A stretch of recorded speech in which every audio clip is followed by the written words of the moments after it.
Assalamualaikum warahmatullahi wabarakatuh. Selamat pagi pemirsa. Apa kabar Indonesia Pagi hadir? Kamarati Kusuma dan juga Reza Balwel. Pagi hari ini kita sudah menyiapkan beragam informasi ya, Za. Betul, dua informasi pertama tadi ini sayangnya terkait dengan bencana yang terjadi ya, termasuk ke banjirop yang terjadi di Jakarta.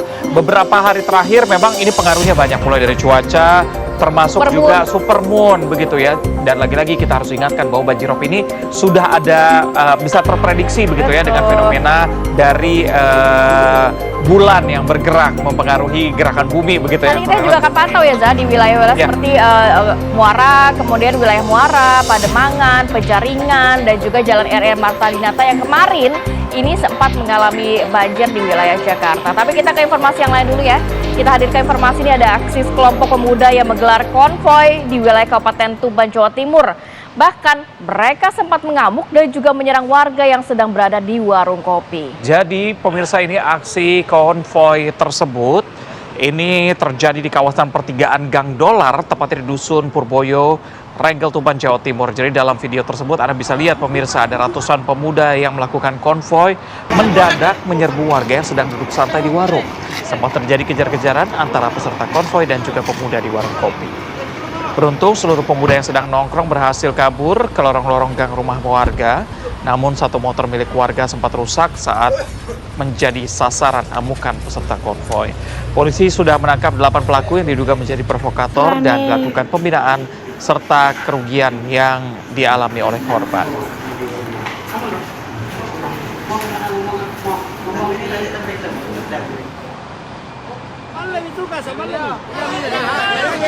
Pemirsa, ada sebuah rekaman video yang memperlihatkan ada seorang pria yang diduga sebagai pelaku kekerasan dan ruda paksa terhadap wanita difabel. Ini tepatnya terjadi di Kabupaten Goa, Sulawesi Selatan. Langsung dihakimi warga dengan cara diikat dan diarak keliling kampung menggunakan sepeda motor. Terduga pelaku ini ditangkap warga di Desa Parang-Parang Tulau, Kelurahan Cikoro, Kecamatan Tompo Bulu, Kabupaten Goa, Sulawesi Selatan. Warga yang tersulut emosi ini langsung mengikat dan juga mengarak pria tersebut. Bahkan warga ini nekat menarik dan juga menyeret pelaku di arah keliling kampung. Diketahui kejadian tersebut terjadi pada Selasa 2 Desember 2025. Polisi ini meminta masyarakat untuk tidak terprovokasi oleh potongan video yang beredar dan juga menunggu klarifikasi resmi dari pihak kepolisian. Jadi pihak kepolisian mengimbau agar masyarakat tidak melakukan tindakan yang melanggar hukum, alias ini main hakim sendiri ya. Iya. Biar diserahkan saja kepada pihak kepolisian untuk diusut secara tuntas. Jangan mudah terprovokasi juga. Betul.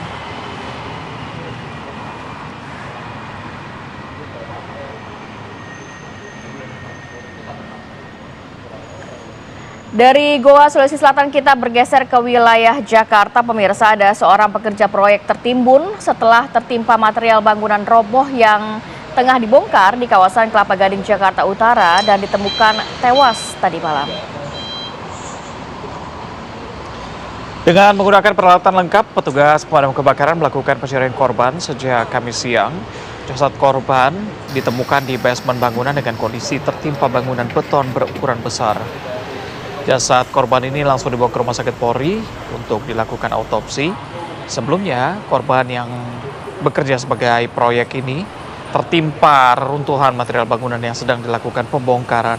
Saat kejadian, korban yang tengah bekerja berada di bagian basement bangunan bekas sekolah.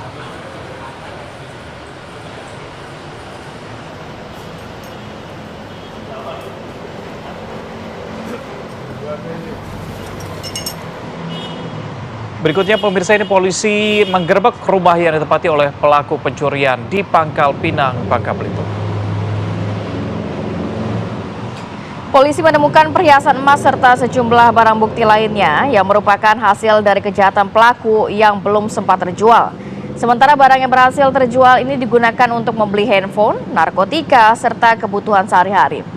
Pelaku mengakui melakukan aksi tersebut di beberapa lokasi berbeda, salah satunya di rumah warga desa Pedindang, Kabupaten Bangka Tengah pada minggu lalu, yang menyebabkan korban ini mengalami kerugian dengan nilai yang fantastis mencapai 124 juta rupiah.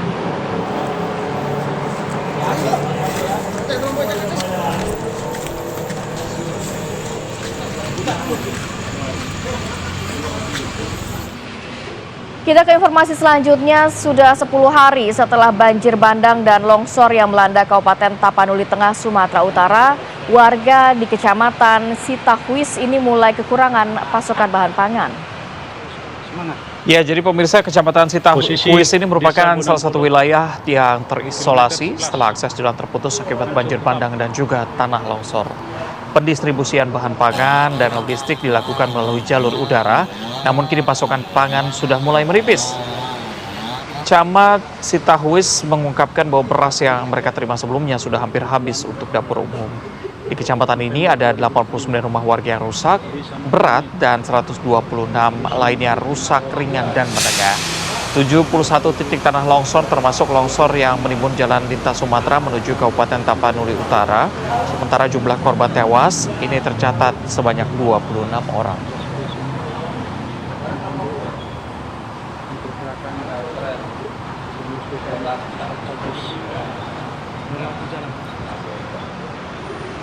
Sementara itu di Aceh Tengah, pemirsa, ini krisis bahan bakar minyak atau BBM masih terus terjadi, tepatnya di Takengon. Konsumen dijatah hanya boleh beli 1 liter BBM untuk sepeda motor dan juga 2 liter untuk mobil. Pemirsa, ini adalah antrian panjang kendaraan yang hendak memasuki untuk membeli BBM di salah satu SPBU di Takengon, Aceh Tengah. Antrian panjang terjadi sudah sejak subuh lalu. Pengguna kendaraan ini hanya bisa pasrah karena mereka antri berjam-jam demi 1 liter BBM untuk sepeda motor dan 2 liter BBM untuk kendaraan roda 4. Warga berharap pemerintah segera memperbaiki akses jalan yang terputus sehingga pasokan bahan bakar dan juga makanan ini dapat kembali normal ke wilayah Aceh Tengah.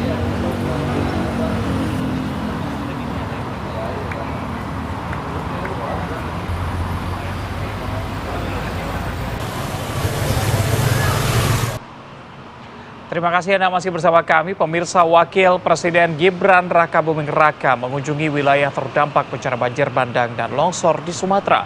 Wilayah Sumatera Barat menjadi daerah pertama yang dikunjungi oleh Wapres. Dengan menggunakan sepeda motor, Wapres mengunjungi titik terdampak banjir bandang di Kabupaten Agam. Kemudian Wapres mengunjungi posko pengungsian di Nagari Salareh Air Agam. Dan Gibran mengaku diberi tugas dari Presiden Prabowo untuk membantu percepatan distribusi bantuan ke korban bencana. Pengiriman bantuan akan terus dipercepat, pemirsa. Selain itu, perbaikan akses komunikasi, listrik, dan juga fasilitas lain juga dipercepat.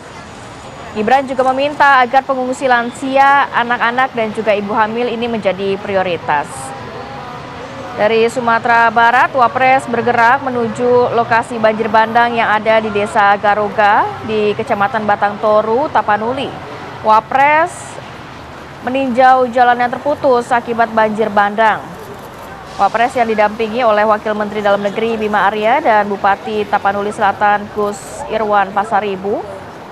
Wapres meninjau posko kesehatan yang ada di sekitar lokasi banjir bandang.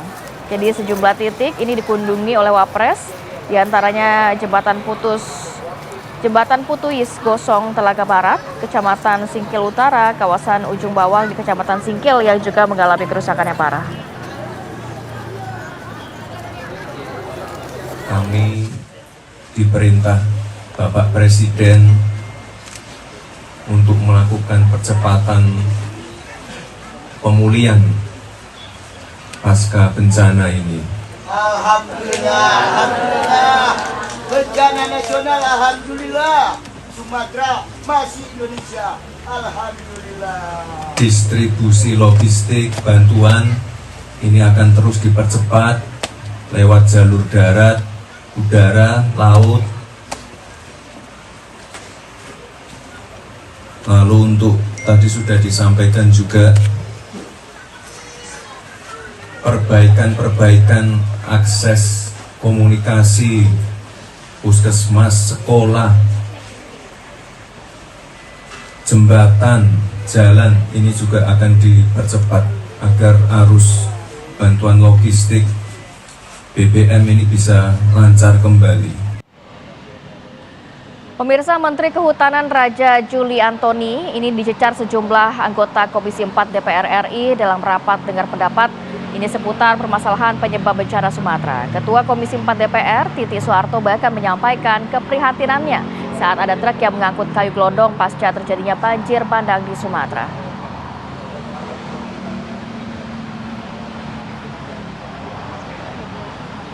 Atau Titik Soeharto meminta penjelasan Menteri Kehutanan Raja Juli Antoni soal asal-usul kayu gelondongan yang terbawa arus banjir di bencana Sumatera. Titik bahkan menyampaikan kekesalannya dan meminta Menhut mencari tahu perusahaan yang masih mengangkut kayu besar hanya beberapa hari pasca terjadinya banjir bandang. Sungguh menyakitkan Pak Menteri. Ini suatu, kalau orang Jawa bilang ngece, apa ngece? Ngejek, mengejek tuh ya. Perusahaan ini ngejek gitu. Di baru kita kena bencana dia lewat di depan muka kita. Ini suatu apa ya? Suatu hal yang menyakitkan dan menghina rakyat Indonesia. Saya minta kepada Pak Menteri untuk cari tahu siapa perusahaan itu dan tolong jangan ada pohon-pohon besar lagi yang ditebangin. Menhut Raja Juli mengaku belum mengetahui perusahaan pengangkut truk dan akan mencari tahu perusahaan pemilik kayu tersebut.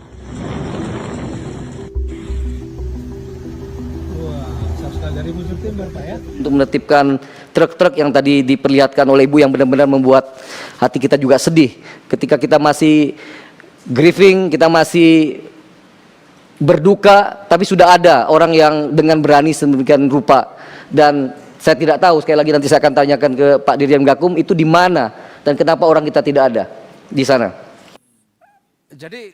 Dalam rapat dengan Komisi 4 DPR, Raja Juli dicecar sejumlah pertanyaan dari anggota DPR berkaitan dengan penyebab terjadinya bencana di Sumatera.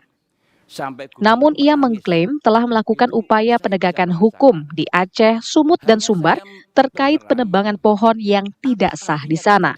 Sekira demikian yang bisa Tim TV One mengabarkan. Pada kekurangan saya kembalikan kepada Ibu Ketua. Terima kasih. Kementerian Kehutanan dan Polri membentuk Satgas untuk menyelidiki adanya dugaan pembalakan liar yang memperparah masifnya bencana banjir bandang dan longsor di 3 provinsi di Pulau Sumatera. Berikut keterangan dari Menteri Kehutanan Raja Juli Antoni dan Kapolri Jenderal Listio Sigit Prabowo. Tadi kami sudah menyampaikan kepada Bapak Kapolri bahwa antara Kementerian Kehutanan dan Kepolisian Negara Republik Indonesia sudah ada MOU yang ditandatangani, Memorandum of Understanding, di mana kami sepakat untuk sama-sama kami minta bantuan kepada Kapolri untuk menjaga hutan kita. Nah, berdasarkan MOU itu kami berharap concern publik ya, yang sekarang muncul beberapa hari ini pasca banjir, yaitu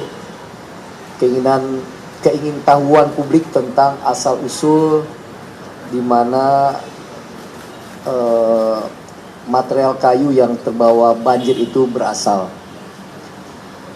Kami sudah ada data-data awal melalui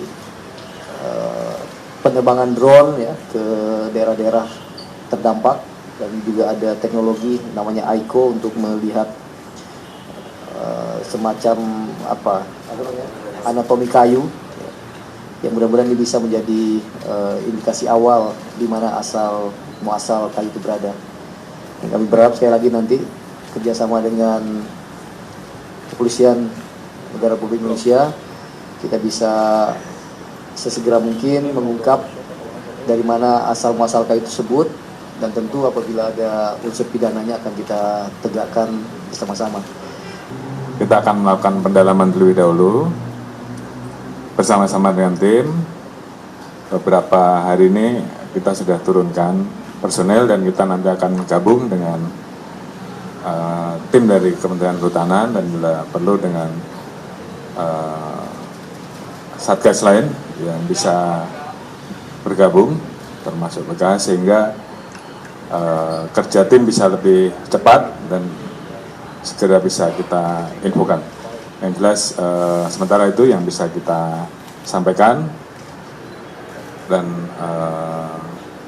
dalam waktu cepat saya minta untuk tim juga segera bergerak dari hulu sampai dengan hilir, khususnya di lokasi-lokasi yang memang kita dapati ada potensi-potensi yang harus kita tidak lanjuti karena memang ada dugaan-dugaan pelanggaran. Saya kira itu. Terima kasih.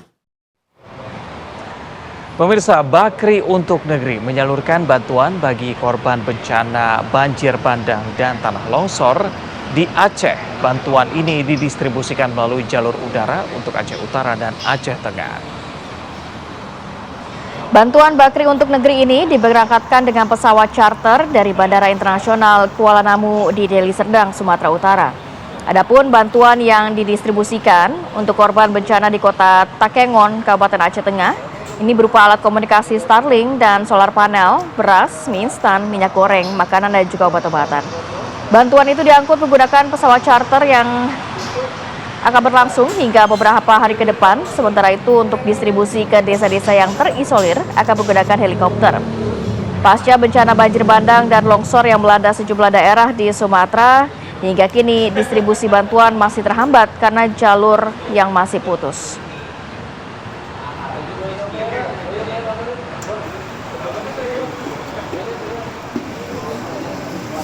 Kalau trader gue closing ya.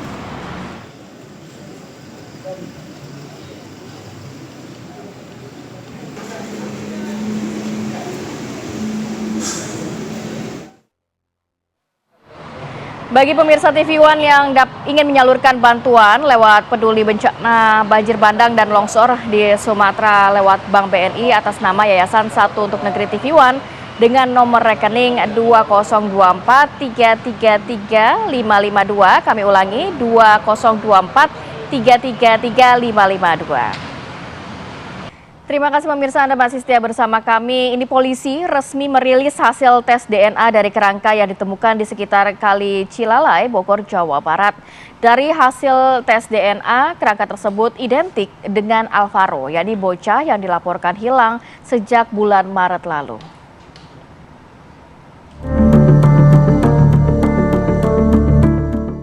Polisi mengumumkan secara resmi hasil tes DNA korban penculikan dan pembunuhan bocah berusia 6 tahun, Alvaro Kiano Nugroho. Berdasarkan hasil tes DNA dari kerangka yang ditemukan di sekitar Kali Cilalai, Bogor, Jawa Barat, polisi menyatakan jika kerangka tersebut adalah benar milik Alvaro. Menurut Karumkit Bayangkara Pusdokes Polri, Brigjen Pol Primaheru, bagian kerangka Alvaro yang identik adalah tulang rahang dan gigi yang ditemukan. Tim odontologi forensik Rumah Sakit Bayangkara tingkat 1 Pusdokes Polri juga telah melakukan pemeriksaan dan melakukan estimasi usia korban berdasarkan tulang rahang dan elemen gigi yang ditemukan di TKP.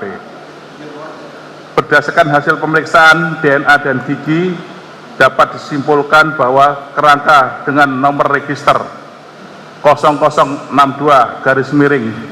Romawi 2005 ML adalah Alvaro Kiano Nugroho, anak biologis dari Arum Indah Kusumastuti. Rencananya Alvaro akan dimakamkan di wilayah Bintaro, Jakarta Selatan. Sebelumnya, Alvaro pertama kali dilaporkan hilang pada Maret 2025 lalu. Diketahui korban diculik oleh ayah tirinya. Motif penculikan yang dilakukan pelaku karena rasa cemburu pada ibu Alvaro.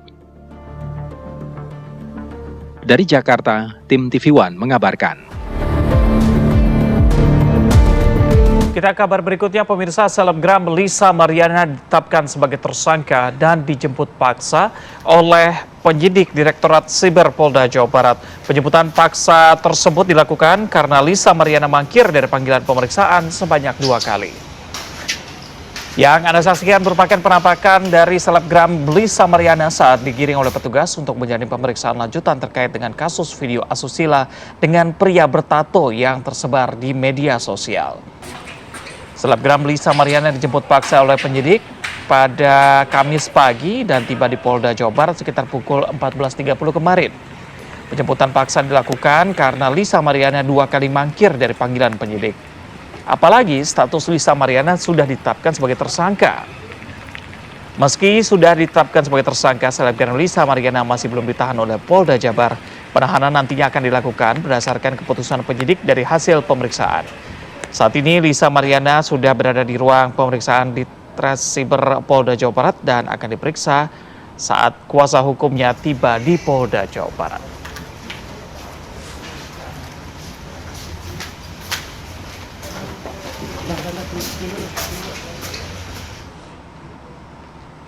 Menyusul video viral, ada 4 orang yang membuang sampah ke Sungai Brantas di Jombang, Jawa Timur.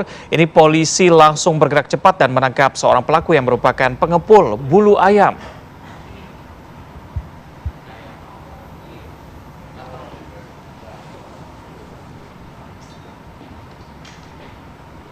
Yang Anda saksikan, pemirsa, ini merupakan video amatir saat sejumlah pelaku membuang sampah dari jembatan Sungai Brantas di pelosok Jombang, Jawa Timur. Jadi pelaku ini tetap nekat membuang sampah ke sungai, tidak menyadari bahwa perbuatannya terekam kamera. Videonya juga langsung viral di media sosial. Polisi telah menangkap satu pelaku berinisial J yang merupakan pengusaha bulu ayam, dan dari penyelidikan polisi diketahui bahwa yang dibuang pelaku merupakan limbah pemotongan ayam yang didapat pelaku dari rumah pemotongan ayam di Lamongan. Sementara itu, meski pelaku sempat diperiksa oleh Polres Jombang, namun polisi masih belum memastikan ada atau tidak adanya tindak pidana pencemaran lingkungan, sehingga penanganan selanjutnya akan diserahkan ke Dinas Lingkungan Hidup Jombang yang bisa menjatuhkan sanksi. Memang kalau bulu ayam atau bagian ayam lainnya tidak bisa dijadikan sesuatu yang mungkin dari bulu ayam jadi tas gitu, jadi pouch, ya kan? Membutuhkan skill tertentu begitu. Dan tadi kan tidak ya? hanya bulu, tapi bagian sisa pemotongan ayamnya tadi yang mungkin tidak bisa dikonsumsi. Nah, itu dia. Oke lah, kita bergeser ke informasi selanjutnya, pemirsa. Pembunuh dan perampok seorang pengusaha kerupuk di Palembang, Sumatera Selatan ini diringkus oleh pihak kepolisian.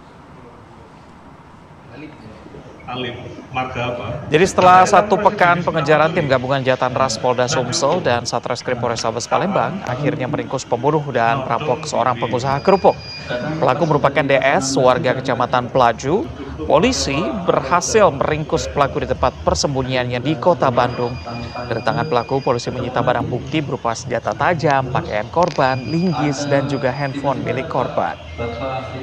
Polisi menyebut motif dibalik pembunuhan serta perampokan ini karena pelaku sakit hati diusir korban saat melamar pekerjaan. Pelaku yang sehari-hari selalu membawa senjata tajam langsung menebas korban hingga tewas. Pelaku pun terancam pasal 338 KUHP dan 365 KUHP dengan ancaman hukuman 20 tahun penjara.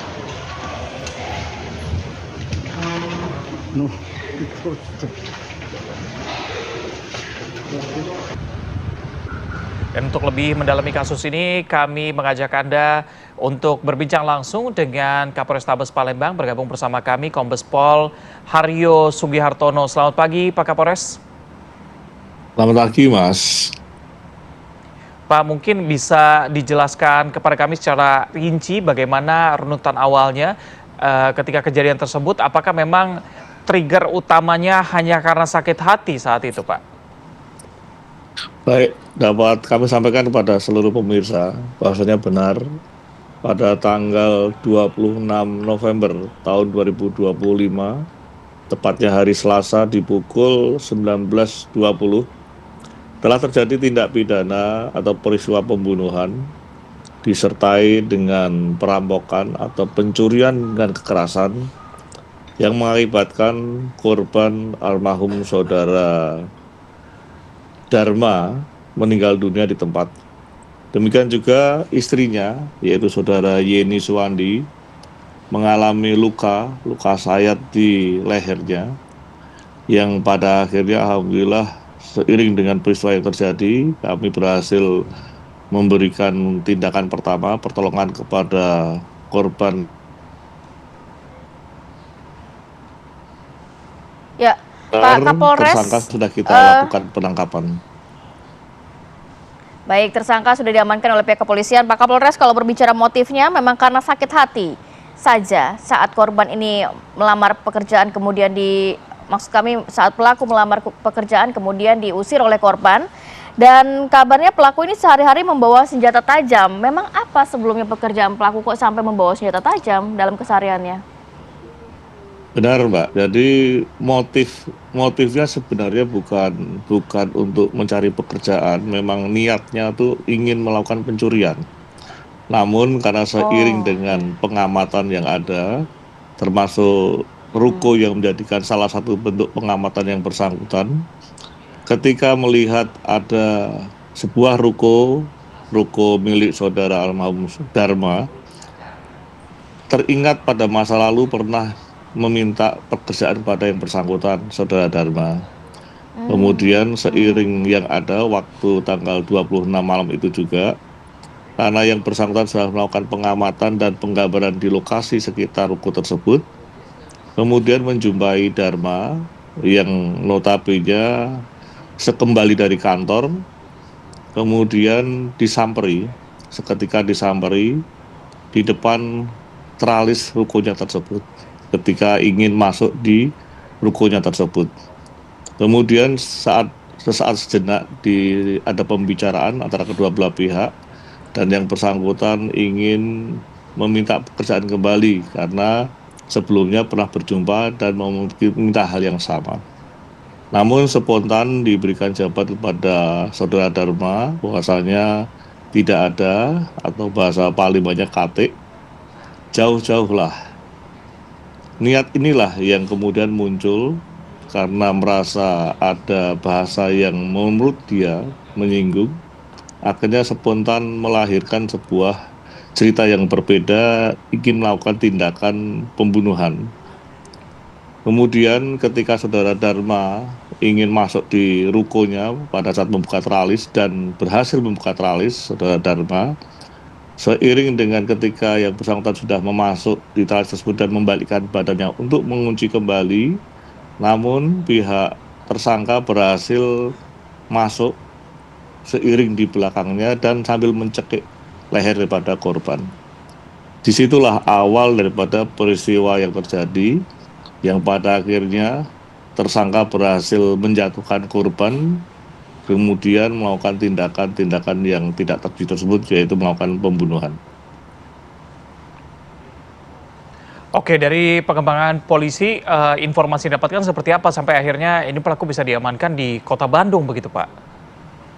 Baik, seiring dengan peristiwa yang terjadi, kami tidak berhenti. Kami segera melakukan identifikasi dan olah TKP di tempat kejadian perkara. Pada awalnya kami mengalami kesulitan karena kami belum terbantukan di tempat lokasi tersebut sebuah petunjuk dari kamera pengawas. Namun seiring daripada cerita tersebut, pada hari berikutnya, hari Rabu, kami menemukan orang-orang yang dicurigai di sepanjang jalan pada malam hari itu, orang-orang yang melintas menuju ke arah ruko tersebut. Dan seiring hari yang ada, kami berhasil menemukan jejak atau petunjuk berupa sidik jari, identifikasi yang ada ketika tersangka ingin melarikan diri. Kami menemukan sidik jari di sebuah teralis karena tersangka cukup lihai untuk mengelabui petugas, menghilangkan jejaknya. Dan tanpa disadari, tersangka meninggalkan sebuah jejak sidik jari di sebuah teralis di lantai 1 di tempat di mana yang bersangkutan ingin melarikan diri namun tidak bisa. Disitulah kami mencoba mengidentifikasi dan ternyata ada beberapa sidik jari yang ada di TKP tersebut di mana yang bersangkutan ingin melarikan diri namun tidak berhasil, dan kemudian kami padukan dengan beberapa kamera pengawas yang ada di sekitar jalan tersebut pada jam J-nya, menjelang jam J-nya, dan akhirnya kami bisa mengidentifikasi wajah seseorang tersebut Pelaku. Tentunya melalui peralatan yang sudah ada. Demikian, Pak. Baik. Terakhir, pasal berapa yang akan dikenakan dan sanksi hukumannya seperti apa, Pak? tentunya saat ini kami masih merangkumkan untuk sementara pasal pembunuhan dan atau penganiayaan yang mengakibatkan matinya seseorang dan lukanya seseorang. Tentunya dengan ancaman pidananya adalah 15 hingga 20 tahun. Dan tentunya dengan pemberatan yang bersangkutan adalah residivis, di mana pada tahun 2016-2017 pernah terlibat pada aksi perampasan di sebuah mal di kota Palembang dan sudah mendapatkan vonis 1 tahun 7 bulan. Dan tentunya ini menjadikan sebuah pemberatan peristiwa yang berulang untuk para tersangka tersebut. Baik, terima kasih banyak Kombes Pol Haryo Sugihartono, Kapolres Tabes Palembang sudah berbagi informasi dan waktunya pada pagi hari ini. Selamat beraktivitas kembali.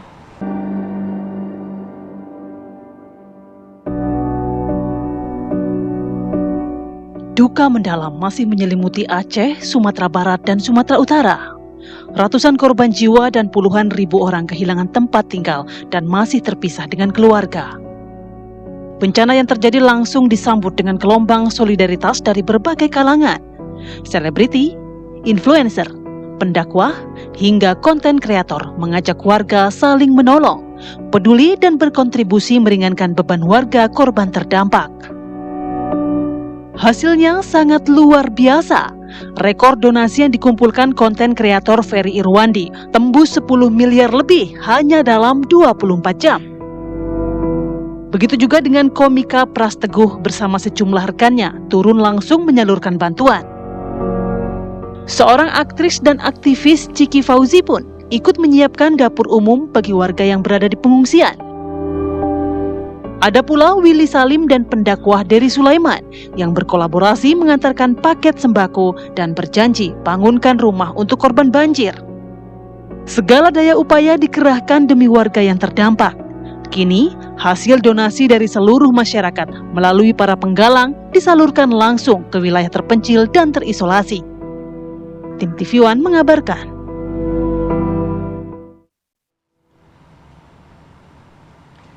Ya, kalau kita lihat ini satu hal positif begitu ya. Orang Indonesia memang terkenal dengan baik hatinya, dermawan, gotong royong. Sebelumnya warga bantu warga kan juga rame begitu ya. Ini bahkan rekor ya, 10 miliar lebih terkumpul dalam waktu 24 jam. Ini luar biasa sekali. Harus kita apresiasi bentuk kepedulian warga yang dicerminkan dengan banyaknya bantuan yang masuk. Tidak hanya puluhan juta, ratusan juta, puluhan miliar bahkan ya Zaya. Betul, ini semua pihak benar-benar mau ngambil bagian. Influencer, pendakwah juga hadir di sana, pemerintah juga hadir di sana, begitu ya, tujuannya sama-sama untuk membantu saudara kita yang sedang mengalami musibah. Nah, kita akan membahas pagi hari ini dengan narasumber yang sudah hadir di studio.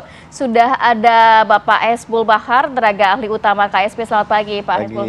Sehat ya? Alhamdulillah sehat. Alhamdulillah. Kemudian juga Mas Tantan Hermansyah, sosiolog UIN Syarif Hidayatullah Jakarta. Selamat pagi Mas Tantan. Pagi, Assalamualaikum Mbak. Dan juga sudah bergabung bersama kami via Zoom Ustadz Dery Sulaiman. Assalamualaikum selaku pendakwah. Selamat pagi Ustadz, Assalamualaikum. Waalaikumsalam warahmatullahi wabarakatuh. Baik, kita melihat kemarin postingan-postingan di media sosial dan juga di online Ustadz, kabarnya juga sudah melihat langsung bagaimana kondisi dari warga yang terdampak banjir bandang dan saat ini juga sudah tiba di Jakarta ya kabarnya. Ustadz, boleh diceritain nggak sih sejauh ini seperti apa, kemudian bantuan yang diberikan, kondisi di sana seperti apa? Ya, Masya Allah. Saya appreciate ya, luar biasa seluruh influencer, public figure sudah turun tangan, bahkan sudah turun ke tempat-tempat bencana. Dan saya pun bersama Willy Salim 4 hari yang lalu ketika mendengar berita ini, Willy itu langsung telepon saya, dibilang aku mau ke Sumatera Barat. Saya bilang kebetulan itu kampung kelahiran saya, Sanyang Baka itu ada 30 rumah yang hanyut di bawah banjir bandang. Jadi saya bilang saya mau pulang kampung dulu sekalian. Kata Willy ikut. Ya, kira kami ke Solo, Kabupaten Solo, Sanyang Baka, Peninggahan itu yang parah. Kemudian juga ke Parangpanjang itu yang masih banyak jenazah belum ditemukan di jembatan kembar itu. Dan kami bawa bantuan langsung. Awalnya kita tidak galang donasi ya, kita bawa duit pribadi aja. Willy juga bawa duit. Ternyata pas sampai di sana melihat banyaknya rumah yang hancur, terbesitlah ide untuk menggalang donasi itu. Jadi kita memang agak terlambat, tapi alhamdulillah dalam waktu beberapa hari itu sekarang udah terkumpul donasi 2 miliar dan kita udah bikin MOU dengan kepala daerah, dengan wali kota Padang Panjang, dengan Bupati Solo untuk membangunkan 20 rumah ya, 20 rumah untuk warga yang kehilangan rumah yang harus direlokasi ya. Jadi memang kayak di Padang Panjang itu rumah yang hancur itu mereka membangun rumah di zona merah, memang kata Pak Wali Kota memang itu bahaya, memang tidak ada izin untuk bangun rumah di sana. Dan di sana banyak korban dan bahkan masih ada puluhan yang belum ketemukan jenazahnya. Ada puluhan mobil juga yang belum ditemukan tertimbun tanah lumpur itu, Galodo namanya kan. Dan kalau di kampung saya alhamdulillah tidak ada korban nyawa, tapi ada pesantren, ada madrasah Sanawiyah Muhammadiyah yang rubuh, kemudian di Peninggalan ada masjid yang hancur, ada beberapa masjid, dan kami berkomitmen untuk membantu semampunya. Nah, karena waktu kemarin sebelum pulang itu terkumpulnya baru sekitar 2 miliar itu, maka kita berencana membangunkan 20 rumah dan langsung peletakan batu pertama. Kita nggak tunggu-tunggu duit orang itu disimpan, harus dibelanjakan langsung. Jadi awalnya kami cuma bawa sembako aja, bawa beras kan, karena beli sendiri kan dengan teman-teman dekat, telepon-teleponin. Karena melihat sudah banyak yang galang donasi, mungkin biar fokus ke sana saja. Karena kalau Willy Salim galang donasi kan memang pertama kami di Jordania kemarin dalam waktu 3 hari terkumpul 5,5 miliar kan, cepat kan, 80 juta followersnya. Jadi saya bilang kalau seandainya kita awal-awal mungkin banyak juga yang akan menitipkan donasi ke link donasi itu. Tapi sama saja berdonasi dengan siapapun, luruskan niat, kita memang ikhlas untuk membantu, bukan mengambil manfaat, bukan mengambil keuntungan dari musibah ini gitu. Jadi saya mengingatkan kepada seluruh relawan itu memang ikhlas ya, bukan mengharapkan apapun ya, luruskan niat. Jangan hanya fokus ke konten, jangan hanya fokus ke show off untuk kita apa-apa. Yang penting semua bergerak karena Allah, dan kita fokus. Kenapa saya menghimbau para dai-dai juga untuk datang turun ke tempat itu? Yang diperlukan oleh orang-orang Sumatera itu bukan hanya makanan dan minuman, tapi nasihat. Ya, tapi motivasi agama, meluruskan niat mereka lagi ya, dan sangka baik kepada Allah, sangka kepada hamba Allah, dan mengingatkan setelah penghancuran besar-besaran pasti akan ada pembangunan besar-besaran. Baik Ustadz. Ini saya langsung ke Pak Isbul. Pak Isbul, ini sebelumnya kan Pak Prabowo juga sudah menjelaskan bahwa ini memang bukan tidak dijadikan bencana nasional, tapi penanganannya ini menjadi prioritas nasional. Sebenarnya bedanya apa dan apa saja yang sudah diberikan oleh pemerintah dan rencananya ke depan? Ya, mungkin kalau bencana nasional skupnya semua ini operasi atau penanganan di handover oleh pusat. Tapi kan ada syarat yang sudah lengkapnya. Nah, itu satu hal. Kalau hal yang lain untuk kemudian prioritas nasional itu tetap ini penanganan tetap di daerah dikoordinasi oleh pusat, karena bagaimanapun daerah dalam ini kabupaten dan provinsi ini masih operate saat ini gitu. Belum lumpuh dalam tanda kutip. Artinya dua hal itu tetap dibedakan, tapi secara prioritas nasional semua elemen ini, kementerian lembaga sudah bekerja maksimal di situ. Dua hal yang pesan Presiden pada waktu kunjungan tanggal 1 Desember kemarin ke beberapa daerah di 3 provinsi tersebut. Satu adalah pertama soal evakuasi dan penanganan. Ini sangat penting sekali karena saat ini masih fasenya fase tanggap darurat gitu. Jadi kalau dari ini fase tanggap darurat kan sampai mulai tanggal 25 November kemarin sampai tanggal 8. Jadi sekarang tanggal 5 masih 3 hari lagi untuk kemudian fase tanggap darurat. Itu pertama evakuasi lalu penanganan korban gitu. Satu, kedua adalah revitalisasi objek-objek vital. Revitalisasi objek vital ini penting untuk kemudian akses bantuan gitu ya, karena banyak jembatan putus dan sebagainya, sehingga kemudian kalau dua hal ini nggak dilakukan, khususnya yang kedua, ini akses bantuan nggak masuk. Nah itu. Lalu yang ketiga yang nggak kalah pentingnya informasi BMKG ini untuk sampai akhir tahun ini kan volume hujan masih tinggi gitu. Makanya rekayasa cuaca ini penting dilakukan agar kemudian yang sudah ini tanda kutip tambah lagi gitu. Jadi 3 prioritas itu yang pesan Presiden sangat selek sekali, ketat untuk kemudian penanggulangan. Jadi with or without bencana nasional kita sudah bekerja all out untuk untuk 3 provinsi tersebut. Tapi jadi prioritas gitu. Ya. Tadi Anda mengatakan bahwa untuk pelayanan publik, kemudian juga infrastruktur ini diprioritaskan karena kalau nggak ada jembatan dan lain sebagainya kan akses masuk bantuan juga sulit. Sejauh ini kalau untuk bantuan sendiri seperti apa, Pak? Nah, kalau bantuan ya beberapa ini dua hari kemarin sudah ada beberapa ini bantuan ini jembatan darurat yang dibangun untuk kemudian akses bantuan. Tapi untuk beberapa daerah yang terisolir gitu, kita menggunakan airdrop melalui dari udara gitu. Sempat ramai tuh media sosial pemberiannya yang mungkin memberikan dari udaranya tidak terlalu ada perhitungannya, ada beras yang pecah dan segala macam. Evaluasi seperti apa? Ya memang kalau kita belajar dari struktur ini untuk landing helikopter itu kan ada prasyarat sendiri gitu. Sedangkan di sisi lain di situ kontur tanahnya tidak rata, kemudian di situ masih ada air sehingga kemudian jika ini dipaksa akan membahayakan. Oleh karena itu pada tanggal 3 Desember kemarin waktu Panglima TNI melakukan konfes dengan beberapa Kapolri dan Sestek dan Sekap itu mengevaluasi bahwa untuk memperkuat wrapping bantuannya agar kemudian tidak hancur pecah gitu ya. Saat tiba. Pak, kalau berbicara mengenai kita juga melihat belakangan tidak hanya pemerintah yang bergerak, tapi ternyata masyarakat juga dengan kesadaran sendiri ini bergerak. Influencer, pendakwah, konten kreator, artis, public figure lainnya. Dari pemerintah sendiri menilainya seperti apa? Dan takutnya begini, jadinya tumpang tindih nggak sih dengan bantuan-bantuan yang juga dikirimkan pemerintah? Bagaimana sinergi antara kedua pihak? Apakah memang ada? Gini Mbak, yang pertama mungkin kami dari karena Presiden mewakili pemerintah mengucapkan terima kasih atas atensi luar biasa ya. Ini bukti gotong royong kita gitu. Ini Indonesia banget gitu loh. Dan sisi lain untuk kolaborasi ya kami sangat mendukung Mbak untuk beberapa kolaborasi bantuan ini. Dan situasi saat ini kan sangat sosial media mandate gitu ya. Artinya apa yang ada di medsos kemudian coba diglorifikasi. Nah, beberapa influencer, pendakwah yang datang ke daerah dengan aneka ragam bantuannya ya kami sangat berterima kasih sekali. Karena lagi-lagi bantuan yang masuk ke sana kan nggak melulu hanya bantuan barang gitu. Tadi Ustadz Dery menyampaikan support moral gitu, trauma healing itu sangat penting sekali gitu. Padahal di sisi lain saat ini pemerintah ini masih fase tanggap darurat itu fokus ke dua hal itu tadi. Tapi bukan berarti mengabaikan hal-hal yang lain ya. Apalagi misalnya kayak hunian sementara, bukan itu nggak penting. Tapi ini fasenya kita masih fase tanggap darurat yang fokus untuk penanganan korban gitu.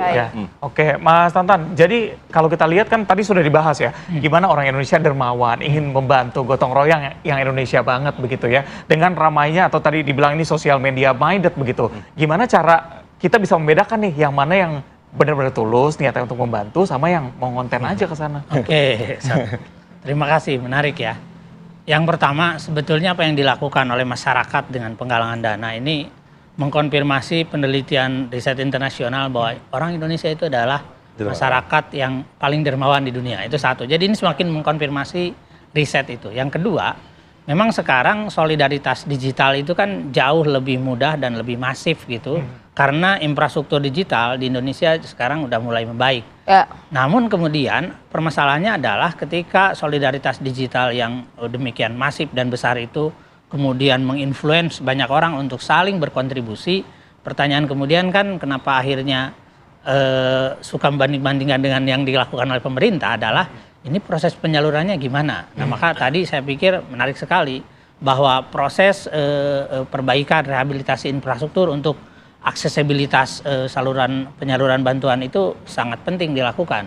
Nah dari situ juga kita bisa melihat bahwa kalau menurut saya dalam beberapa hari ke depan mau orang ngonten gitu ya, mau orang apa ke situ. Kemarin saya juga disuguhi satu capture katanya ini ada orang yang mau ngonten bawa bantuan. Kalau menurut saya sekarang pikir ujungnya dulu deh, mau ngonten mau apa, yang penting ada bantuan yang dibawa dan yang disalurkan.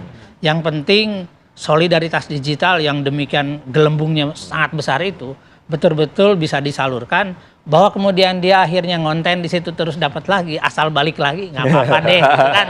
Sekarang yang paling penting itu karena gini, saya yakin ya mungkin Pak Hesbul bisa menjelaskan hitung-hitungannya. Berapapun besarnya bantuan yang digalang oleh masyarakat kita, itu mungkin yang dibutuhkan jauh lebih besar gitu. Saya 2 minggu yang lalu baru pulang dari Aceh ya, teman-teman di Aceh bilang, Kang, itu tempat kita ngopi itu udah habis, udah nggak ada kata dia. Saya bilang, wah gimana gitu ya, berarti sedemikian besar dan sedemikian dahsyat. Maka kemudian kalau ada orang yang dalam tanda petik ya mengelola itu untuk kepentingan yang sifatnya komersial, selama itu impact positif bagi penerima manfaat di sana, baik saya dalam hal ini adalah terserah dulu deh, nanti aja kita omonginnya ntar aja gitu, masih lama gitu, karena di sana orang butuh gitu, di sana orang butuh banget gitu. Persoalannya kita juga harus positif ya melihatnya, yang penting kan ada bantuan yang disalurkan. Dibandingkan kita hanya berkomentar saja di media sosial gitu ya. Nanti saya mau ke Ustadz Dery. Ustadz Dery, kalau di media sosial kan kita melihatnya sangat mencekam nih ya Ustadz ya, kondisinya di lapangan seperti apa sih, dan mungkin Ustadz Dery juga boleh berkomentar juga terkait ternyata selain juga banyak respon positif, ini saya melihat di media online juga ternyata ada yang mengkritisi nih beberapa dari netizen terkait Ustadz Dery dan juga Mas Willy yang memperlihatkan rasa puas saat makan. Nah ini dapat kritikan juga nih, jadi seakan-akan selain juga memberikan bantuan juga ada konten-konten terkait hal tersebut. Nanti seperti apa Ustadz ya, kita sambung lagi sesaat lagi, tetap bersama kami. Baik, terima kasih pemirsa, Anda masih setia bersama kami. Kita langsung ke Ustadz Dery. Ustadz Dery, kalau kita melihat di media sosial ini kan sangat mengerikan sekali ya bencana yang terjadi di Sumatera ini dan juga Aceh. Kondisinya saat Ustadz datang itu seperti apa? Terus tadi kan dikatakan juga ada 20 rumah yang akan dibangun. Ini hunian sementara atau seperti apa Ustadz? Dan juga mungkin boleh tanggapan sedikit terhadap, kita mengapresiasi public figure yang mau turun langsung begitu ya. Tapi kan netizen ada-ada aja begitu komentarnya Ustadz. Mungkin boleh ditanggapi juga. Ya nggak apa-apa. Jadi kemarin kami pas sampai datang di Sumatera Barat disambut oleh Pak Gubernur. Jadi saya langsung hubungin pemerintah biar kita nggak salah-salah langkah di sana kan. Jadi Pak Gubernur udah siap nyambut. Tahu-tahu Pak Prabowo datang berbareng dengan kami datang. Akhirnya kami dialihkan sama istrinya Gubernur, Umi ya, istrinya Buya Meldi. Langsung kami diajak pergi makan ke rumah makan paling terkenal lah di Padang waktu itu, di Langun Ombak namanya kan.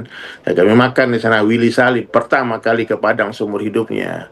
Diapresiasi lah rendang enak makan itu. Mungkin kita makan terus di-post foto makan itu, netizen bilang orang lapar kok malah posting makanan, itu wajar. Ya mungkin itu kurang empati, kurang hati-hati juga. Sebetulnya nggak usah di-post lagi makan. Jadi nggak ada hambatan apa-apa karena saya memang orang Minang, orang Awak. Jadi kami setiap masuk ke satu daerah, saya langsung hubungi kepala daerahnya, bupati, wali kota, dan kami diarahkan oleh pemerintah. Jadi kita tidak bergerak sendiri, tidak juga offside melewati langkah-langkah pemerintah. Jadi apapun yang kami putuskan kemarin selama bergerak di Sumatera Barat itu, semua koordinasi dengan pemerintah setempat. Jadi atas pengetahuan mereka, baik kami berbagi sembako, berbagi makan bersama, atau bikin majelis tablik akbar di kampung saya, di Masjid Raya itu, kita kumpulkan warga, terus ada gubernur juga datang di sana, nah, terus kita bagi tausiah, habis itu kita makan berjamaah, makan bersama. Jadi sangat tidak ada masalah. Di tempatnya kami datang kemarin mungkin tidak separah di Aceh dan di Sumatera Utara yang hari ini kita lihat di sosial media, kayak di Tamiang, Aceh Tamiang itu seperti kota mati kan, hancur-hancuran semua. Di Sibolga dan di Sumatera Barat ada beberapa tempat di Malala. Di Malala itu di Agam itu memang nggak terjangkau, ada 12 jalan yang putus. Nah, jadi kami datang kebetulan di tempat yang mudah diakses ya, kemarin kita langsung ke Bukit Tinggi. Mestinya dari Padang itu ke Padang Panjang itu cuma 1 jam 45 menit ya. Tapi karena jalan itu putus, kami lewat Solo, akhirnya 6 jam baru sampai di Padang Panjang. Jadi itu aja perjalanannya. Mungkin selama ini kita diganggu oleh kemacetan karena banyak kecelakaan, banyak yang longsor gitu aja. Jadi netizen ya silahkan berkomentar apapun juga, nggak semua orang juga harus suka dengan kita kan, nggak apa-apa. Iya, baik, oke. Saya ke Pak Esbul. Ini kan kalau Ustadz Dery bekerja sama dengan rumah zakat, ada yang bekerja sama dengan lainnya, kita bisa dan sebagainya begitu ya. Apakah ada koordinasi dengan pemerintah sehingga memang uang yang mereka sudah kumpulkan ini kan untuk bantuan, pemerintah juga memberikan bantuan supaya nggak ngumpul di satu titik nih? Oke. Pertama mungkin kami meyakini beberapa lembaga-lembaga filantropi yang sudah established kayak Doa Masyarakat ini kan sudah terregis di Kementerian Sosial. Lalu kemudian ketika sudah terregis berarti kan accountability ini keuangannya pasti akan audit dan lain sebagainya ya. Itu dari sisi akuntabilitas. Kedua dari sisi distribusinya agar kemudian nggak numpuk nggak hanya terfokus di satu dua titik aja. Oleh karena itu kami sih berharap kemudian beberapa lembaga-lembaga filantropi atau kami misalnya menyebutnya mitra pembangunan untuk kemudian ini membantu ini bisa berkoordinasi, bukan untuk kemudian mempersulit, tapi semata-mata untuk kemudian agar kemudian titiknya ini nggak double gitu loh, nggak double. Tapi satu, kedua kemudian untuk beberapa influencer dan pendakwa dan beberapa aktivis sosial gitu mungkin akan lebih baik jika kemudian mereka melakukan pool ini bantuan bisa dimasukkan ke rekening ini lembaga-lembaga filantropi yang sudah ada, termasuk juga kayak ini Tihewan juga menghimpun juga kan gitu. Artinya biar kemudian mereka yang mendistribusikannya gitu loh. Karena kalau kemudian misalnya harus datang ke lokasi itu kan sangat luar biasa gitu. Tapi Ustadz Dedi tadi mengatakan juga justru berkoordinasi dengan pemerintah daerah ya persis, sehingga memang diarahkan kemana yang akan disalurkan bantuan. Ya betul ya bisa koordinasi dengan ini BPBD daerah atau dengan rumah zakat atau dengan Basnas mungkin misalnya gitu kan banyak sekali ini saluran-saluran agar kemudian lagi-lagi agar ini bantuan ini terdistribusi secara merata gitu loh. Gitu. Itu poinnya sih itu. Mas Adnan, kalau kita berbicara mengenai masyarakat nih sebenarnya dalam kondisi bencana kan ya sudah syukur public figure bahkan pejabat mau turun langsung begitu kan. Tapi kok kalau kita melihat rasa-rasanya masyarakat lebih percaya juga memberikan bantuan kepada melalui public figure dibandingkan kepada pihak-pihak lainnya. Responnya berbeda, tujuannya sama begitu, tapi respon dari publiknya berbeda. Kenapa bisa? Betul, karena kalau yang dari public figure kan dia masyarakat biasa. Dia melampaui dari kewajiban dia sebetulnya melakukan itu. Bukan kewajiban dia tapi mau begitu ya memberikan bukan bantuan kewajiban langsung. utama, mungkin itu bagian panggilan nurani melakukan itu. Sementara kalau pemerintah kan representasi dari negara nih yang memiliki segalanya. Memang kalau masyarakat berharap pada negara bisa bertindak dan berbuat lebih gitu. Jadi kalau misalnya nilainya 9, ekspektasi kepada negara gitu, ternyata dia masih di angka 5 ya Pak Hesbul gitu. Jadi gapnya itu. Sementara kalau ke public figure ya dia nilainya harapannya ke 5 gitu, tapi dia udah melakukan ke 6 kan jadi. Gitu, jadi selalu akan begitu. Dan saya kira wajar kalau masyarakat harapan tingginya itu kepada negara, karena kepada siapa lagi, itu satu. Yang kedua, mungkin pemerintah tindakannya kan bukan hanya sekedar menyalurkan, tapi juga memastikan. Nah ini yang ditunggu oleh publik, ditunggu oleh masyarakat, terutama yang kena bencana. Ini kami sudah terkena bencana nih gitu, dan kami berharap apa ke depan. Jadi masyarakat itu, pemerintah itu statementnya satu, tentu saja saya akan menyelesaikan itu. Yang kedua, ini aturannya, misalnya akan kita tutup itu semua illegal logging, semua yang usaha di hutan akan kita dan sebagainya, yang gitu-gitu. Jadi yang sifatnya regulatif, besar, masif gitu. Itu yang memang diharapkan, sehingga ke depan tidak ada lagi bencana. Terus misalnya nanti infrastruktur itu jangan seperti sekarang, karena walau bagaimana kan infrastruktur adalah visualisasi paling ekspresif dari kebijakan pemerintah. Jadi kalau sekarang susah nyalurin bantuan, itu berarti secara evaluatif infrastruktur dulu memang tidak disiapkan kalau terjadi sesuatu yang darurat, sehingga ketika terjadi beneran nggak bisa ngapa-ngapain. Oke, bisa pakai udara, pakai rakyat. Buktinya gitu kan, ternyata tidak banyak helipad yang bisa disinggahi gitu. Jadi wrappingnya lebih ketat lagi, sehingga tidak rusak. Betul. Jadi ini sebetulnya sebagai, kalau bagi saya ya, influencer itu sedang melakukan kritik senyap pada pemerintah bahwa jangan segitu doang dong, gitu. Gitu doang mah kita juga bisa, gitu. Pemerintah harus lebih dong, gitu. Nilainya juga harus 9, jangan sama-sama 5. Gitu. Iya, memberikan bantuan langsung ke sana dikirimkan tanpa menggunakan embel-embel stiker, begitu ya. Dan regulasinya langsung. Gitu. Baik, terima kasih sudah berbincang bersama kami. Kita harapkan memang banyak bantuan yang diberikan kepada korban yang membutuhkan, tidak hanya bantuan dalam bentuk fisik, tapi juga dukungan mental dan juga moral bagi saudara-saudara kita yang sedang mengalami bantuan. Terima kasih Pak Hesbul, Mas Santan dan juga Ustadz Dery sudah berbincang bersama kami pagi hari ini.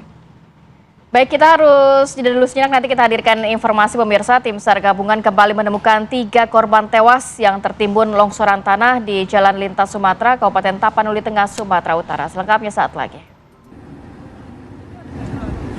Tim SAR gabungan kembali menemukan 3 korban tewas tertimbun longsoran tanah di Jalan Lintas Sumatera, kilometer 13, Kalangan Indah, Kecamatan Pandan, Kabupaten Tapanuli Tengah, Sumatera Utara. Ketiga korban yang ditemukan, 2 orang diantaranya perempuan dan 1 orang laki-laki. Korban diketahui bernama Yalima berusia 50 tahun, Ibzaro berusia 52 tahun, Iren berusia 16 tahun. Ketiga korban diserahkan kepada keluarga untuk dimakamkan dan data dari BPBD sudah 88 korban tewas hingga kemarin.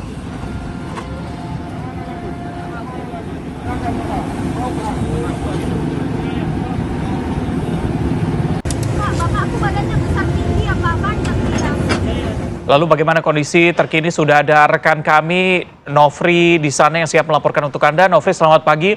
Bagaimana pantauan Anda di sana kondisi pada hari ini, Nofri? Ya, selamat pagi Reza dan juga pemirsa. Pada pagi hari ini tentunya tim gabungan sudah mulai kembali bekerja dan sejumlah alat berat juga sudah mulai bergerak untuk membersihkan material banjir bandang, lumpur, dan kayu gelondongan yang memenuhi wilayah Desa Garoga, Kecamatan Batang Toru, Tapanuli Selatan. Terlihat di belakang saya saat ini pemirsa, tim dari Brimopolda Sumut juga sudah apel begitu untuk menentukan titik-titik yang akan dibersihkan. Bahkan ini kendaraan sudah dibatasi, tidak bisa melewati lagi jalan di tempat saya mengabarkan saat ini karena akan ada pengerjaan penimbunan jalan yang terputus, yaitu Jalan Padang Sidimpuan Sibolga yang terputus akibat diterjang banjir bandang. Tentunya ini untuk memudahkan jalur transportasi agar distribusi logistik di perbatasan Tapanuli Selatan menuju Tapanuli Tengah ini bisa disalurkan dengan lancar. Dan saat ini kami mendapatkan informasi terakhir bahwa untuk di Batang Toru, khususnya Garoga sendiri, ini ada sekitar 46 yang meninggal dunia ditemukan. Kemarin tim SAR gabungan bersama tim anjing pelacak Detasemen K9 berhasil menemukan 1 mayat lagi. Sementara untuk data keseluruhan Tapanuli Selatan, kami mendapatkan data update terbaru, namun kami prediksi ini sudah hampir mencapai 90 orang.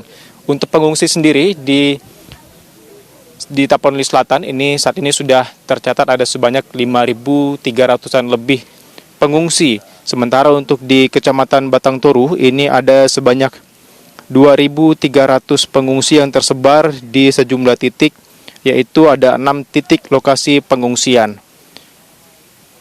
Sejak kemarin pemirsa tentunya para warga juga kembali datang ke lokasi untuk melihat rumah mereka yang sudah hancur dan mengutip barang-barang yang mungkin bisa masih diselamatkan. Kita akan tunggu seperti apa nantinya pergerakan tim gabungan untuk kembali mencari korban meninggal dunia yang diduga masih banyak yang tertimbun di bawah material banjir bandang seperti tanah dan kayu-kayu yang berserakan di pemukiman warga ini. Nah, kami bisa tunjukkan pemirsa, ini juga di samping saya. Ini ada rumah yang juga sudah hancur dan tidak tersisa lagi, hanya tinggal tanah ataupun rata dengan tanah saja. Mungkin sementara itu yang bisa dapat kami kabarkan dari Desa Garoga, Batang Toru, Tapanuli Selatan. Saya kembalikan ke Reza dan Rati di studio. Terima kasih Nofri Afandi langsung dari Tapanuli Selatan, Sumatera Utara. Selamat bertugas kembali dan jaga kesehatan selalu. Kita bergeser ke Donald Caniago yang ada di Agam, Sumatera Barat. Donald, bagaimana kondisi di sana? Silakan. Di Kabupaten Agam sendiri, hari ke-9 ataupun 10 pasca banjir bandang yang terjadi pada pekan lalu, perlahan sejumlah akses jalan menuju ke daerah-daerah yang terisolir sudah mulai bisa diakses oleh para masyarakat, di mana di kawasan Kelok sampai Pulau Ampe yang sebelumnya belum bisa dilewati oleh kendaraan jenis apapun, saat ini sudah bisa dilewati oleh kendaraan, meskipun harus ekstra hati-hati karena banyaknya titik longsoran dan kemudian ada beberapa titik amblasnya jalan melalui Jalan Kelok sampai Pulau Ampe yang menghubungkan antara ibu kabupaten Agam Lubuk Basung dengan kota Bukit Tinggi yang sebelumnya sempat terisolir. Beberapa daerah seperti kawasan Kecamatan Matur yang sebelumnya masih belum bisa diakses, saat ini sudah bisa dilalui kendaraan meskipun warga masih menggunakan sistem darurat ataupun jembatan darurat yang dilakukan secara gotong royong oleh masyarakat sekitar.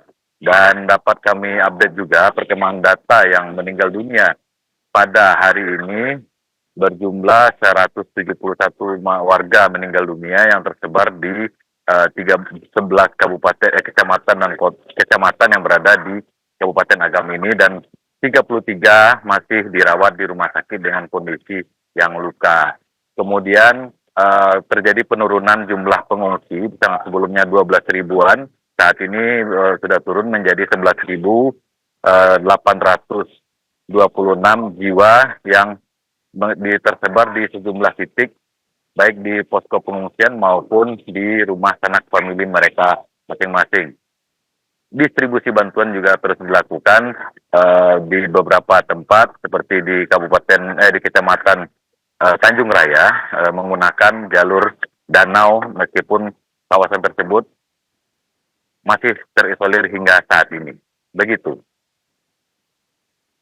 Baik, terima kasih Donald Caniago atas laporannya. Selamat kembali bertugas, selalu jaga kesehatan Anda. Sebelumnya juga ada Nofri Afandi yang melaporkan informasi terkini untuk Anda. Teman-teman, selalu jaga kesehatan Anda. Terima kasih. Pemirsa, banjirop terjadi di beberapa titik pesisir utara Jakarta. Hal ini terjadi karena fenomena pasang maksimum air laut yang bersamaan dengan fase bulan purnama atau supermoon. Jadi imbas pasangnya air laut, sekolah yang berada di kawasan Marunda, Cilincing, Jakarta Utara terendam banjir dengan ketinggian 15 cm membuat aktivitas belajar mengajar terganggu. Ratusan siswa pun terpaksa dipulangkan. Genangan air juga merendam ruas jalan Lodan Raya Pademangan, Jakarta Utara. Ada sejumlah pengendara yang mengalami mogok mesin, terutama pengendara sepeda motor karena ketinggian air di sana mencapai 40 cm. Jalan RE Marta Dinata juga kembali terendam banjirop dengan ketinggian mencapai 20 cm. Jalan ini memang kerap kali terendam banjirop karena bersebelahan langsung dengan Kali Ancol. Gubernur Jakarta Pramono Anung mengimbau puncak banjirop di wilayah pesisir akibat fenomena supermoon diperkirakan terjadi 5 Desember 2025 atau hari ini.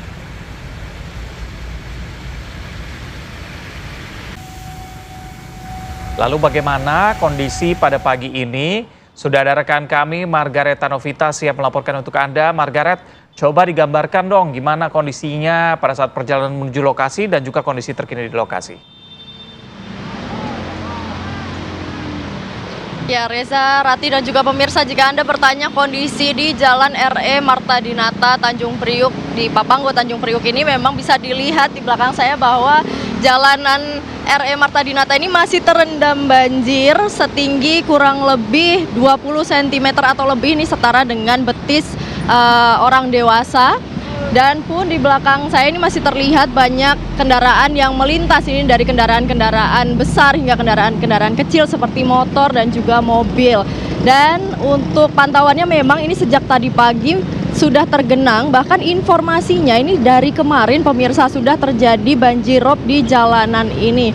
Pun jalanan sepanjang 2 km ini berarti sudah terendam sejak kemarin, dan informasinya untuk banjirop kemarin ini bisa mencapai 40 cm ketinggiannya, ini setara dengan lutut orang dewasa.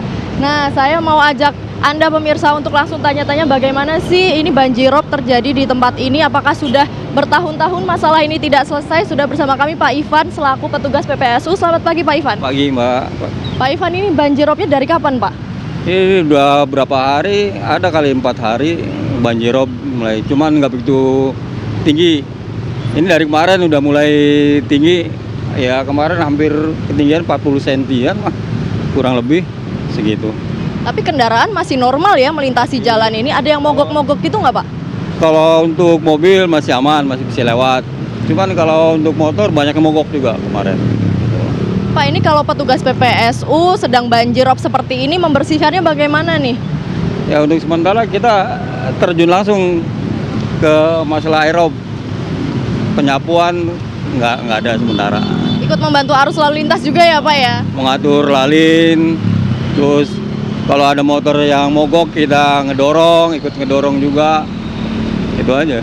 Wah, keren banget Pak Ivan. Nah Pak Ivan, ini informasinya warga asli sini juga ya? Iya. Mungkin bisa diceritain Pak, ini banjirop tuh sudah mulai ada sejak kapan? Mulai banjir sejak kapan nih?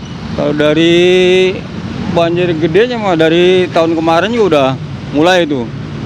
Kerasa tinggi juga air pasangnya. Ketinggian terparah mencapai berapa sentimeter, Pak?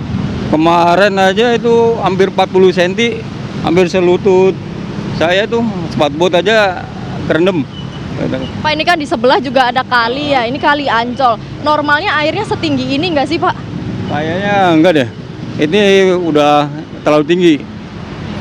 Biasanya normalnya seberapa tuh, Pak? Kalau boleh Normalnya kalau ini nih, kalau hari-hari biasa di bawah pipa masih aman. Kalau udah nyampe pipa ini berarti air udah keluar ke jalanan, ngeluber. Pak, pernah nggak sih ini airnya meluber ke jalanan? Ya ini dari sela-sela ini aja, air keluar dari kasin-kasin, air pada keluar. Berarti keluarnya dari sela-sela ya, Pak. Kalau melebihi tembok ini belum pernah terjadi ya, dan jangan sampai terjadi ya, Pak ya. Mudah-mudahan jangan. Pak, lalu di sebelah ini juga ada rel nih, rel kereta api. Ini tadi yang saya lihat pagi-pagi belum terendam nih, tapi sekarang waktu saya nyebrang udah mulai merembes. Gimana tuh, Pak?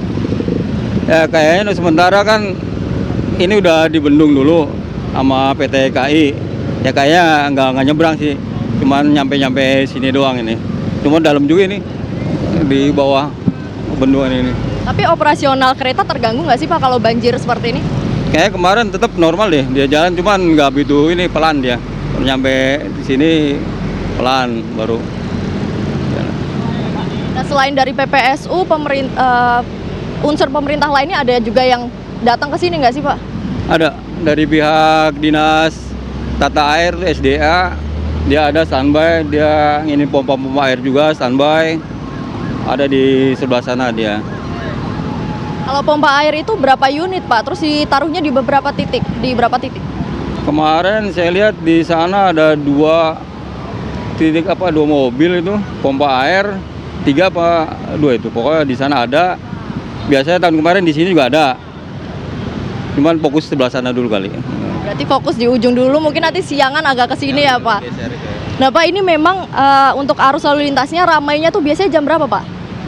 Ya dari jam 7 ya sebenarnya udah ramai arus lalu lintas ini. Berhubung ini aja banjir makanya dia pelan. Sebentar lagi ini pasti macet ini, Pak. Kemarin lebih parah macetnya. Oh, sampai macet ya kemarin ya, Pak Ivan? Macet panjang itu. Oke, Pak Ivan, terima kasih banyak atas waktunya. Silakan kembali bertugas, semangat ya, Bapak.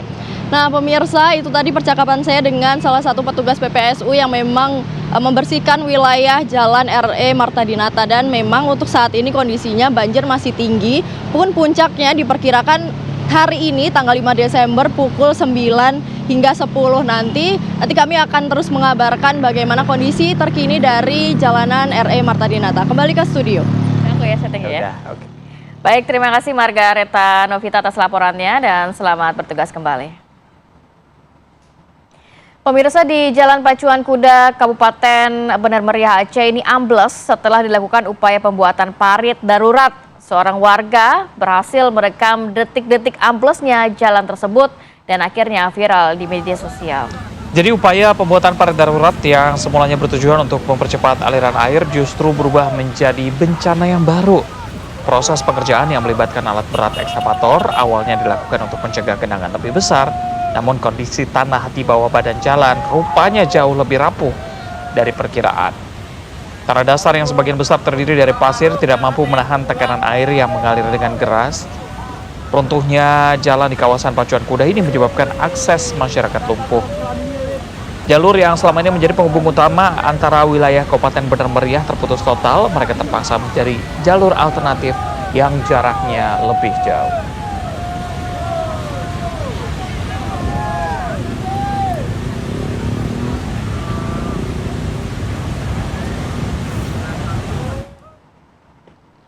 Pemirsa, ada seorang pria yang ditemukan bertahan selama 7 jam pada sebuah tiang beton. Ini terjadi di tengah derasnya arus banjir di Aceh Tamiang, Aceh.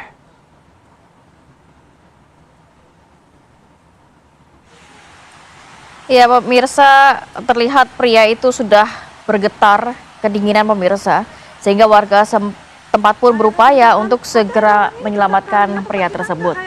Proses evakuasi berlangsung dramatis, warga hanya mengandalkan seutas tali yang dibentangkan di tengah arus banjir dan diikat pada tiang beton. Setelah berhasil diselamatkan, pria tersebut terduduk lemas di atas atap rumah warga.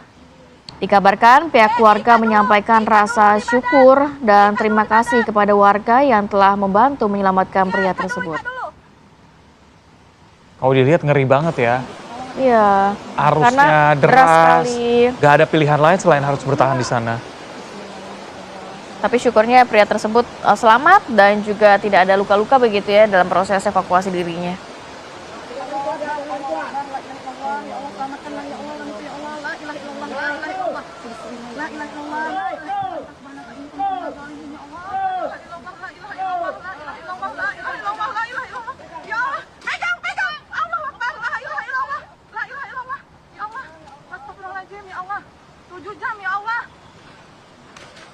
Terlihatnya seperti lemas, tapi ternyata kekuatan tangannya tuh masih Gemeter. kuat ya Kuat untuk ya?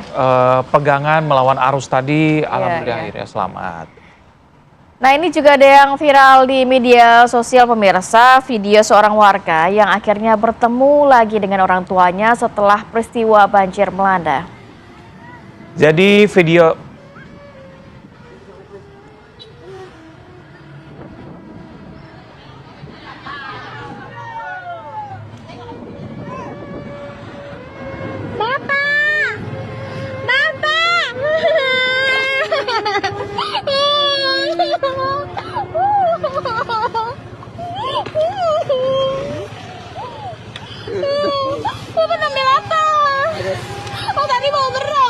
Jadi video ini tersebar ya dan juga viral di media sosial, terjadi di kawasan Aceh Tamiang. Terlihat suasana pasca banjir di mana secara tidak sengaja anak ini bertemu kembali dengan orang tuanya. Sambil terisak, sang anak tadi memanggil ayahnya yang terlihat berjalan bersama dengan warga lain tanpa menggunakan alas kaki. Tangis sang ayah juga pecah melihat anaknya kembali setelah terpisah dari peristiwa banjir. Momen pertemuan ini membuat masyarakat ikut merasakan haru. Ya, kalau lagi dalam kondisi banjir seperti saat ini memang alat komunikasi pun sulit begitu ya, Zak ya. Semoga bagi Anda yang anggota keluarganya saat ini masih hilang, semoga bisa segera ditemukan dalam keadaan selamat. Baik, pemirsa, ini di tengah banjir ada seorang anak yang terlihat duduk sendirian sedang menyantap makanan dengan hikmat. Pemirsa, pasca diterjang banjir bandang, PD Jaya Aceh ini mulai kembali mendapat suplai makanan. Dalam video yang diunggah oleh warganet, ini ada tampak seorang anak kecil yang lagi duduk sedang makan dengan lahap di teras rumah yang ternyata kita melihat masih dikelilingi oleh banjir. Penggugah menyebutkan bahwa ini adalah nasi pertama yang dikunyah setelah 7 hari, setelah 7 hari bertahan tanpa adanya makanan. Video singkat ini akhirnya mengundang reaksi warganet yang merasa miris, prihatin dengan para korban bencana banjir di sana.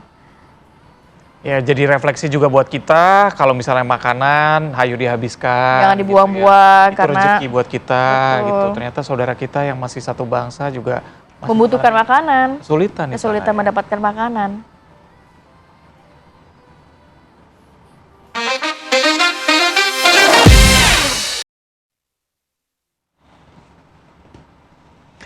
Ya, sudah hari Jumat, sebentar lagi akhir pekan. Weekend. Sudahkah Anda menyiapkan nanti weekend akan kemana nih? Reza kira-kira bakal mau kemana weekend? Masih kerja kebetulan weekend masih ini. kerja, alhamdulillah tapi ya. Berencana untuk liburan, harap hati-hati. Jangan lupa cek cuaca begitu ya, karena beberapa prediksi dari BMKG ternyata beberapa wilayah di Indonesia masih ada kemungkinan hujan. Nah, kalau begitu izinkan kami untuk pamit. Saya Reza Balwel. Saya Kamarati Kusuma, pamit undur diri. Terima kasih dan sampai jumpa.